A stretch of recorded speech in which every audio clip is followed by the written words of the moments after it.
My name is Walker. I'm a husband, a father, and an engineer who loves building things with my hands. I enjoy turning ideas into something real, something I can see and touch with pride. But for 6 long months, I had no work and nowhere to go each morning. I sent my name and papers to many companies, maybe 100 or even more. Every day I checked my phone, waiting for a call that never came. The silence grew heavier, like a stone pressing down on my heart. My wife, Elise, worked long hours at the hospital, helping others while we barely survived. Our savings were gone, and our little daughter, Hazel, needed new shoes for school. I tried to smile for them, but inside, I felt weak, ashamed, and deeply afraid. I told myself to stay strong, but every night I felt like a failure. I am a black man, and sometimes that makes life harder than it should be. People don't always see me. They only see my skin, my color, my difference. They judge before I speak, before they know my story, before they see my heart.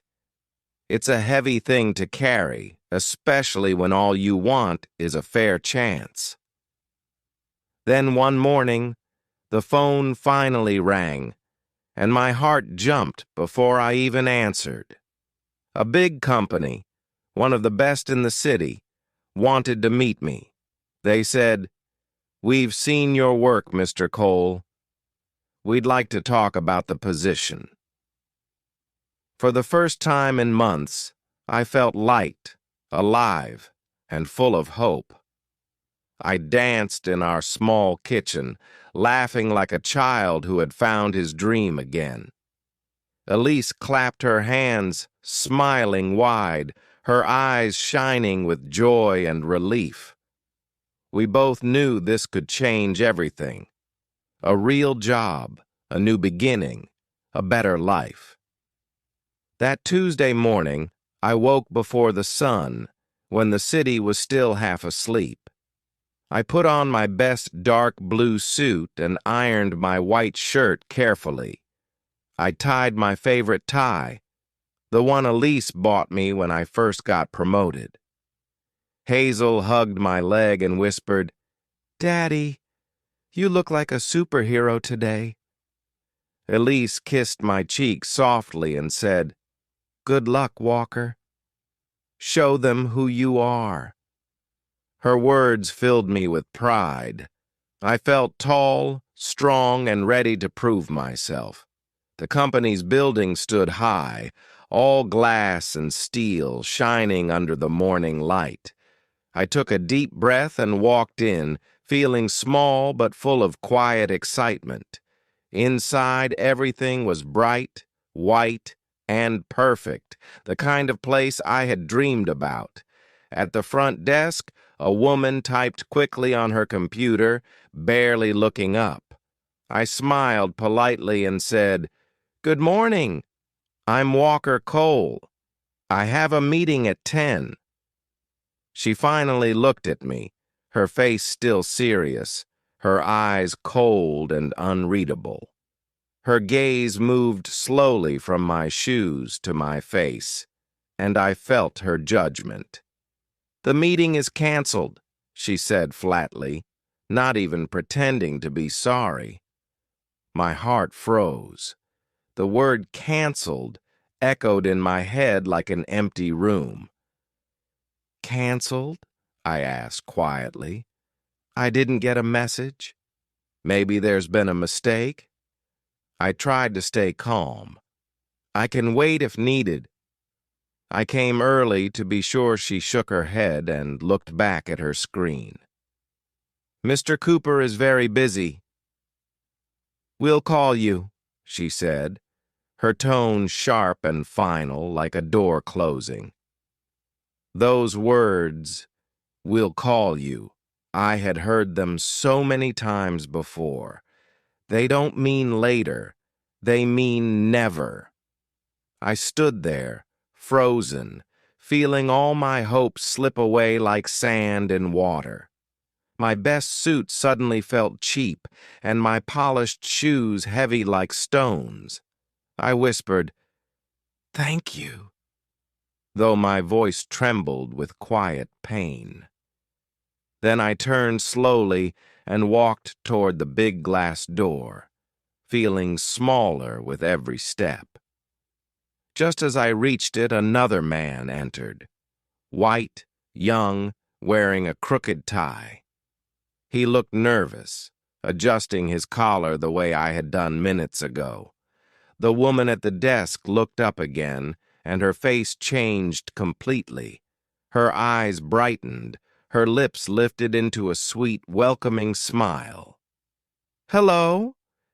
You must be Mr. Smith," she said warmly. "Mr. Cooper is waiting for you." She pointed toward a big wooden door down the hall, her voice full of kindness. The man smiled back and said, "Thank you," before walking right in. The door closed softly behind him, but to me it sounded like thunder. I stood still, my hands cold, my heart heavier than ever before. He came after me, but he went in. I came first, but my meeting was canceled. They didn't want me. Not my mind, not my work, not my effort. They only saw my skin. It wasn't the first time, and I knew it wouldn't be the last. People often see the color before they see the man behind it. They don't see Walker, the engineer, the dreamer, the father who never gives up. They just see a black man. I took a deep breath, pushed open the glass door, and stepped outside. The air was cool, and the city kept moving like nothing had happened. But something had happened, not to the world, but inside me. I had walked in with hope and walked out with truth. And even though it hurt, I promised myself, this won't be the end of my story. The city and the silence. The city around me was loud, cars, horns, and voices blending into one restless noise. But inside me, everything was quiet, still, and painfully heavy. I walked slowly toward my old car, parked beneath the gray morning sky. The air smelled like rain, cold and sharp against my skin. I opened the door, sat behind the wheel, and stared straight ahead without moving. I felt sick, the kind of sickness that doesn't come from the body but from the heart. I looked at that tall glass building shining behind me, proud and perfect, as if it hid no wrong. Anger burned deep inside me, hot and wild, like a storm I could not calm. I wanted to shout until my voice broke. I wanted to cry until the pain was gone. I wanted to hit the steering wheel until the sound drowned out my thoughts. But instead I just sat there, breathing slowly, afraid my anger would turn into despair. I thought about Elise, her smile this morning, her faith in me, her quiet strength. What would I tell her now? That they lied? That my color was the reason I wasn't good enough? That my skin had become my crime, even when my hands built dreams from nothing?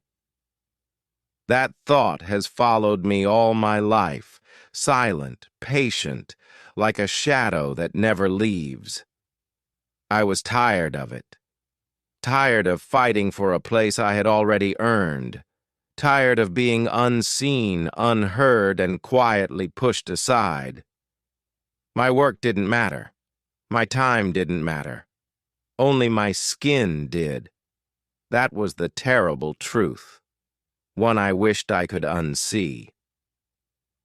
I looked down at my hands gripping the steering wheel.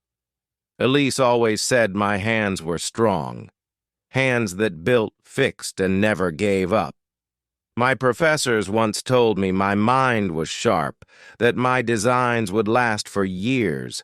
I remembered those words and whispered to myself, I am an engineer. I build things. I don't break. I don't disappear. I will not be a ghost. I will not stay silent anymore. With that thought, I reached into my pocket and pulled out my phone. My fingers shook, not with fear now, but with anger mixed with pride. I opened my email and saw the company's message still sitting there, cold and empty. I clicked reply, and my breath slowed as I began to type. My words were simple. My tone was calm, but my heart was strong.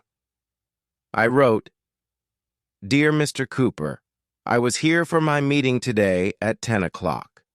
The secretary told me it was canceled. I did not get a call or an email. I understand people can be busy. But I saw another man arrive after me. He was welcomed and sent in for his meeting. I only ask for fairness and respect. I worked hard for my skills. I believe I deserve the same chance to show them. Sincerely, Walker Cole. I read my words twice before pressing send. My hands were still shaking, but now it wasn't just anger. It was power. I had spoken the truth, and the truth finally belonged to me. I set the phone down and looked out at the city again. Cars moved. People crossed streets. The world went on like nothing had happened. But something had happened. Not out there, but inside me. I had stopped hiding. I had chosen to speak. For the first time that day, I took a deep breath and filled my lungs with air. I wasn't invisible anymore, not to myself. Maybe they would never reply. Maybe the job was lost forever. But I still had my voice, and I had used it. That was something no one could take away.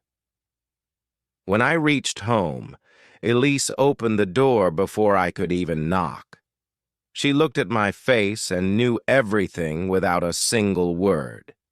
She took my hand gently, her eyes full of love, not questions. Hazel ran into my arms, her laughter warm and pure. "Daddy," she said, "did they give you the job?" I looked at her small face, her eyes bright with hope, and I smiled. A real smile, tired but true.